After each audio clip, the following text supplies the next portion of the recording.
आज मैं आपको एक मज़ेदार कहानी सुनाने जा रही हूँ। एक बार की बात है, एक छोटी सी गांव में राजू नाम का एक गरीब आदमी रहा करता था।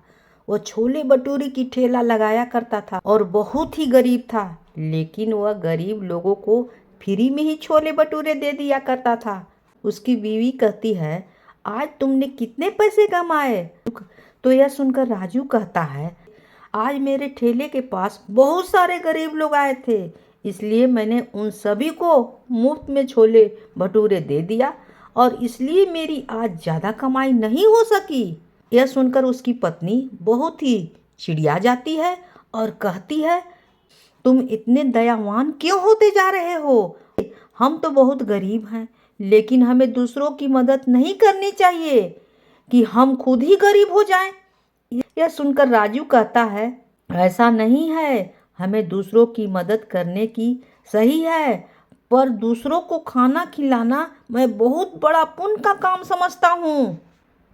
यह सुनकर उसकी पत्नी कहती है, तो ठीक है, तुम पुण्य करते जाओ, लेकिन जो 1 साल पहले तुमने मुखिया जी से 1 लाख रुपए उधार लिए थे छोले भटूरे का ठेला लगाने के लिए, उसकी तारीख नज़दीक आ गई है। अगर वह पैसा वापस नहीं किया तो वह तुम्हें बहुत जलील करेगा। राजू कहता है, हाँ हाँ, वह तो मैं भूल ही गया, लेकिन अब मैं क्या करूं? मेरे पास तो पैसे ही नहीं है। यह सुनकर उसकी पत्नी गुस्से से वहां से चली जाती है। दूसरे दिन राजू अपना छोले भटूरे का ठेला लगाता है, तभी वहां मुखिया आ जाता है और राजू से कहता है, मैंने तुम्हें पिछले साल 1 लाख रुपए दिए थे और ब्याज मिलाकर मुझे अब पूरे 2 लाख रुपए चाहिए। यह सुनकर राजू कहता है, इतना ज़्यादा ब्याज? कि सुनकर मुखिया कहता है, हाँ, क्योंकि मैं तुम्हें 2,000 रुपये ब्याज देने के लिए कहा था, लेकिन तुमने मुझे एक भी महीने ब्याज नहीं दिया, इसलिए मुझे इस तारीख को 2 लाख रुपए चाहिए, ब्याज समेत, नहीं तो मैं तुम्हारा घर छीन लूँगा और तुम्हारा ठेला भी छीन लूँगा। यह सुनकर राजू कहता है, नहीं, ऐसा मत करो, यह तो मेरी रोजी रोटी है, फिर मैं किसके सहारे जीऊँगा?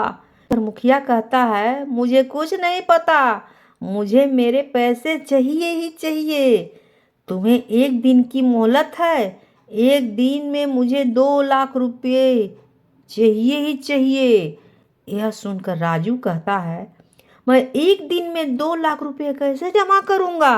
मुखिया कहता है, यह मुझे पता नहीं, और यह कहकर मुखिया वहां से चला जाता है। अब राजू घर जाते जाते अपने ठेले की गाड़ी एक पीपल के पेड़ के नीचे खड़ा करता है और कहता है, हे भगवान, मैं तो तेरे ही लिए सभी लोगों को मुफ्त में खाना खिलाया और उसका यह परिणाम मिल रहा है। अगर 1 दिन में पैसा जमा नहीं कर पाया तो मुखिया मेरा घर भी छीन लेगा, मेरा ठेले भी ले लेगा और मुझे गांव के सामने जलील भी कर देगा। अब मुझे तुम पर ही भरोसा है भगवान। और यह कहकर राजू अपने घर चला जाता है। सुबह होती है, पर उसकी पत्नी कहती है कि अब तुम पैसे जमा नहीं कर पाए, मैं तुम्हें कब से कहती थी कि मुफ्त में खाना बांटना बंद करो, और तुमने मेरी एक न सुनी। अब मुखिया हमारा घर भी छीन लेगा और ठेला भी ले लेगा, अब हम कहाँ रहेंगे? जाने दो, मैं जा रहा हूँ। और राजू अपना ठेला लेकर चला जाता है। तभी वहाँ पर एक बूढ़ा आदमी और एक बूढ़ी औरत आती है और कहती है, बेटा, हमने सुना है कि बेटा तुम बहुतों को मुफ्त में खाना खिलाते हो। हम बहुत गरीब हैं और हमें बहुत भूख लगी है, तुम हमें पेट भर खाना खिलाओगे? राजू कहता है, ठीक है, तुम्हें जितना खाना खाना है खाओ। राजू अपना पूरा खाना बनाता है, वो पूरा दिन भर छोले भटूरा बनाकर रख देता है और दोनों बूढ़ा बूढ़ी सभी छोले भटूरे चट कर जाते हैं।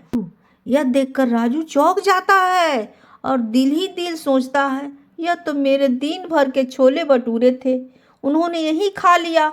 और जाते जाते बूढ़ा बूढ़ी राजू को छोटी सी थैली देते हैं और उसे कहते हैं, यह रखो, यह तुम्हारे बहुत काम आएगी।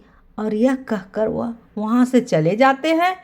उसके जाने के बाद राजू जब थैली खोलता है तो देखता है कि उस थैली में कुछ कंकड़ थे।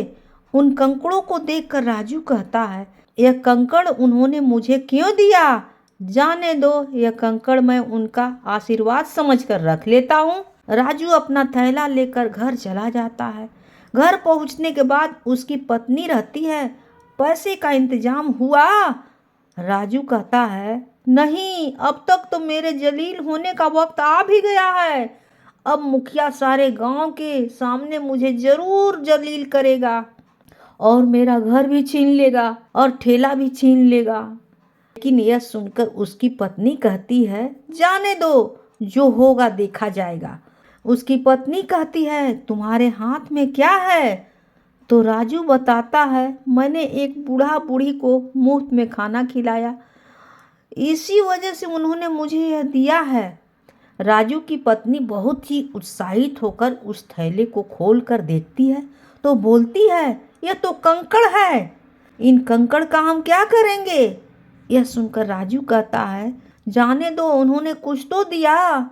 यह कहकर वो उदास होकर बैठ जाता है। जब राजू सुबह नींद से जागता है तो उसकी नज़र उसी थैले पर पड़ती है। जैसे वो थैली अपने हाथ में लेता है तो वह चौंक जाता है, क्योंकि उसी थैली में कंकड़ की जगह हीरे मोती सोना चांदी भरे हुए थे। राजू समझ जाता है कि वो बूढ़ा बूढ़ी भेष बदलकर उसकी मदद करने के लिए आए थे।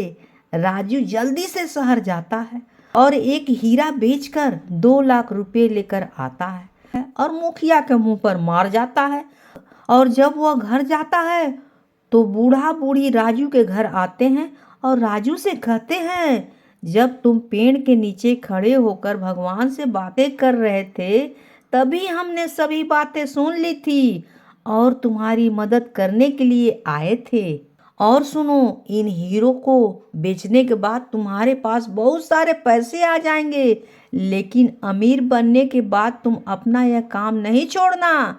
राजू कहता है, कौन सा काम? वह कहता है, भूतों को खाना खिलाने का काम। और कौन सा काम? तुम हमेशा जरूर करना। यह कहने के बाद वह बूढ़ा बूढ़ी गायब हो जाते हैं। अब राजू एक नया घर ले लेता है और पूरे शहर में सबसे अमीर हो जाता है।